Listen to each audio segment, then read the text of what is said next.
Nāk rudens apgleznot Latviju. Ak, nepūlies, necenties tā. Man viņa ir viskaistākā, tik un tā. Brīnišķīga dziesma un brīnišķīgi skati. Linards Kaptāns, Pļaviņu un Zilupes baptistu draugu sludinātājs.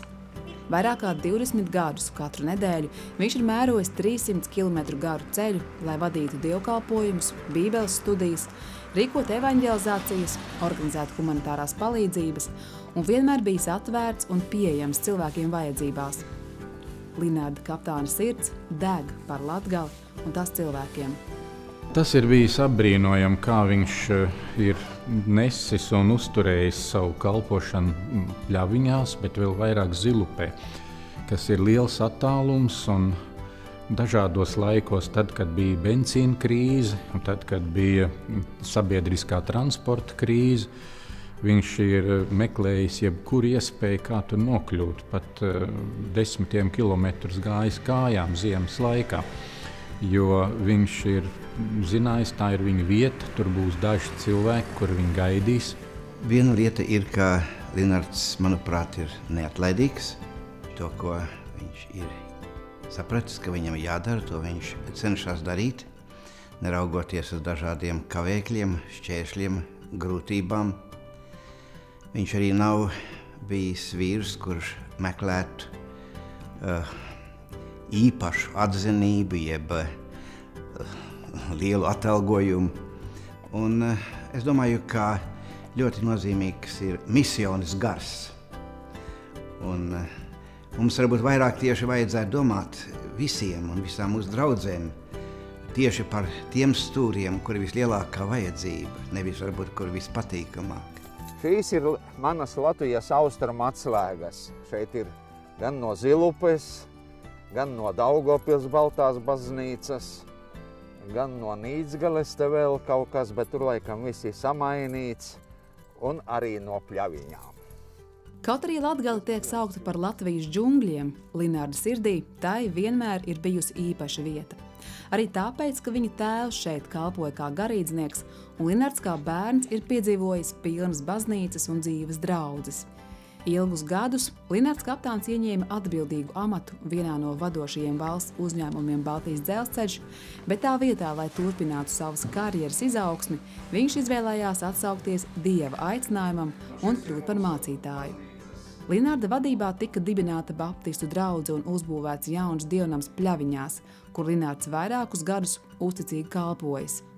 Ar Linarda iniciatīvu tika atgūts draudzes nams Daugavpilī, Zilupes draudzes nams, kā arī tika dibināts Kristīgais dienas centrs bērniem un jauniešiem Zilupē. Tomēr viņa prāt, pats galvenais kalpošanā ir personīgais kontakts, personīgais piemērs un laiks ar katru cilvēku. Linards ir ļoti laipns, vienmēr, kad atnāk smaidīgs, laipns, ar katru uzrunā,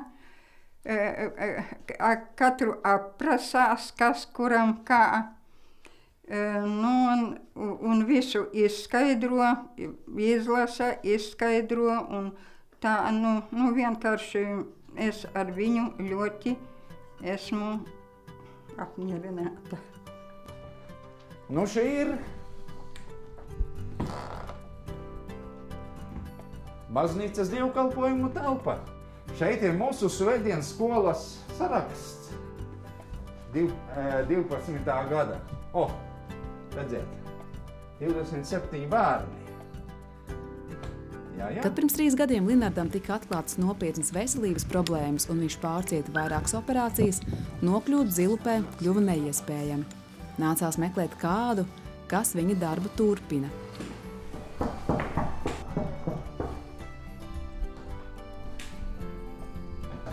Sveicināts, Arni! Prieks tevi redzēt pēc ilgāka laika. Īstenībā tu jau biji tas cilvēks, kas iebīdīja man iekšā visu saviet kopā ar Dievu un tā tālāk. Mūsu ģimene, ja teiksim tā. Uz kalpošanu ievadīja. Jā, vienalga arī par Dievu, ja kaut ko vairāk zināt. Taisni uz kalpošanu, jā. Bez Linārda es nebūtu uzdrošinājies kādam iet un kaut ko evaņģelizēt vai stāstīt, ja, teiksim, baidītos kļūdīties vai vēl kaut kā, ja. Bet līdz ar Linārdu satikšanos, ja, kad satika Linārdu, viņš uzdrošināja, ka sāc darīt, un gan jau Dievs, ja tāda ir viņa griba, tevi vadīs. Tur sēdējām līdz 11, 12. Visi jau bija aizbraukuši, mēs vēl kaut ko spriedām, apspriedām, izrunājāmies, un taisn mums gāja viss par Dievu vārdu, par Bībeli, par visādām tādām lietām, jā. Es pieminēju Lūkas evaņģēliju, un tur, kur Jēzus pēdējiem, kur viņš aicina sev līdzi, un viņš tur mēģina attaisnoties, kāpēc nebūtu jāiet. Un tad Jēzus saka, kas savu roku ir pielicis pie arkla un skatās atpakaļ, tas nav manis vērts.